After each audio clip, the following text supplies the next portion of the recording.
Hagajing ka Euro arhajar pesau quarter final hapreng ka Netherlands Persia ke Turki. Haba pai sya ka jing ka haga kela step ke Turki kala yo bantap ka gol ke maningkong. Haga ka jing ka tang ha minit ke balai peusan Lyngba usamet akedin.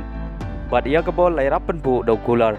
Bad dai lamang ka shigul omdan shu ke bala pen khijar. Hadu bukut ka kela step haga baga Turki ka tam da shigul lanot.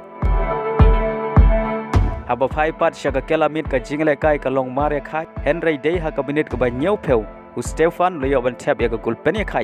naga banta ka Netherlands bad Ïaka bol lai rapen pu dau dipe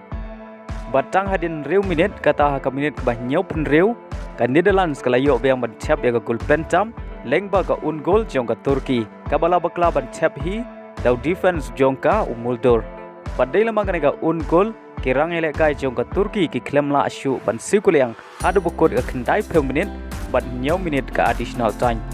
haga ba ka Netherlands kala job ya ka quarter final da arla ka way Lyngba ka jingerap jong ka un gol ba Lyngba ka jing job ka Netherlands kala yo biang ban Rung sya ka semi final hadin peu snem kata na do snem jar sau haga way par ka jingela kai quarter final hapreng ka England Persia ka Switzerland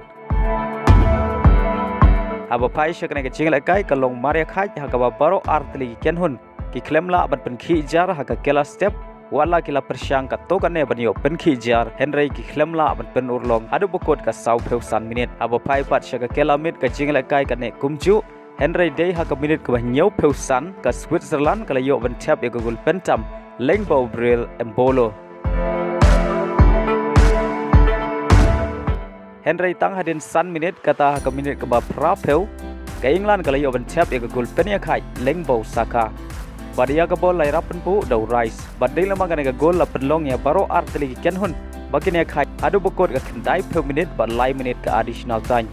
bala habat penjalan ya ka jingle kai sya ka extra time ka ba lai peu minit Henry ha ka extra time ka ba lai peu minit ru omdon ki bala ban tap ya ka gol pentam balaha banra sya ka penalty shootout banrai mano bani Rung sya ka semi final